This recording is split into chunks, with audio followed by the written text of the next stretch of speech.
हिमाचल प्रदेश में कांग्रेस सरकार के 2 साल पूरे होने पर राजनीतिक पारा हाई हो गया है। बीजेपी लगातार सरकार पर हमलावर है।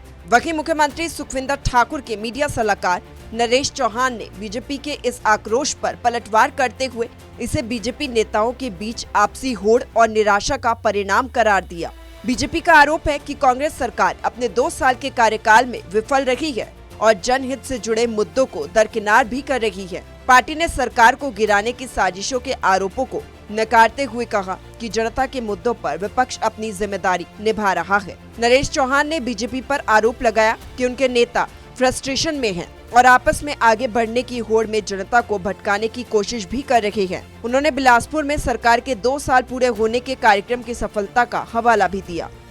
ये भाजपा का जो फ्रस्ट्रेशन है, 2 साल का कार्यकाल हमारी सरकार का जिस प्रकार से आगे बढ़ा, अब आक्रोश जनता में तो नहीं।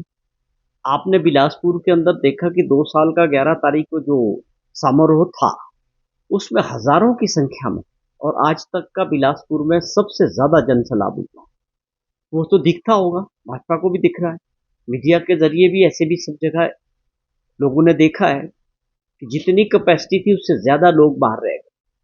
तो वो क्या दर्शाता है कि 2 साल का जो कार्यकाल हमारी सरकार का माननीय मुख्यमंत्री जी का रहा, उस पे लोगों ने हजारों की संख्या में आके हमारे कामकाज पर मुहर लगाई। नरेश चौहान ने विपक्ष पर गेस्ट टीचर्स के मुद्दे पर गलत प्रचार करने का आरोप लगाया। उन्होंने स्पष्ट किया कि सरकार ये व्यवस्था केवल छात्रों की पढ़ाई का नुकसान रोकने के लिए कर रही है। तरह से गलत तरीके से इसको प्रेजेंट किया गया है।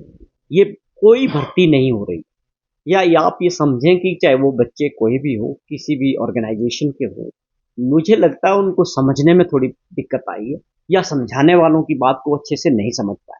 किसी प्रकार का रोजगार किसी को नहीं दिया जा रहा। ये केवल मात्र जो है, आप ये समझें कि जो रिटायर्ड टीचर हैं या जिन्होंने अपने क्वालिफिकेशन पूरी करी हुई है, ये गैप टाइम जो होता है कि आप कोई टीचर छुट्टी चला गया 4-5 दिन की, 6 दिन की, 7 दिन की, तो वहां पर जो है बच्चों का नुकसान ना हो सब्जेक्ट का।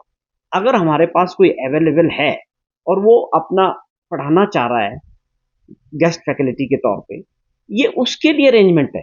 इसको बिल्कुल साफ तौर पे समझने की आवश्यकता है कि किसी प्रकार का रोजगार जो है ये नहीं दिया जा रहा है और ना ही रोजगार को जो आगे अवसर है उसको रोका जा रहा है। ये पूरी तरह से मिसअंडरस्टैंडिंग है। मैं समझता हूँ ये मैं आपके सबके जरिए इस बात को बड़ी क्लैरिटी के साथ माननीय मुख्यमंत्री जी ने भी कहा, मैं भी कर रहा हूँ। प्रदेश में कांग्रेस और बीजेपी के बीच टकराव अपने चरम पर है।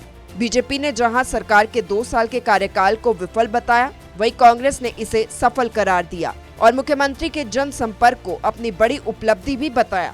आगामी धर्मशाला आक्रोश रैली और विधानसभा सत्र से ये स्पष्ट है कि दोनों दल आक्रामक राजनीतिक रुख अपनाए हुए हैं। शिमला से ब्यूरो चीफ अरुण उनियाल की रिपोर्ट, सूर्य समाचार।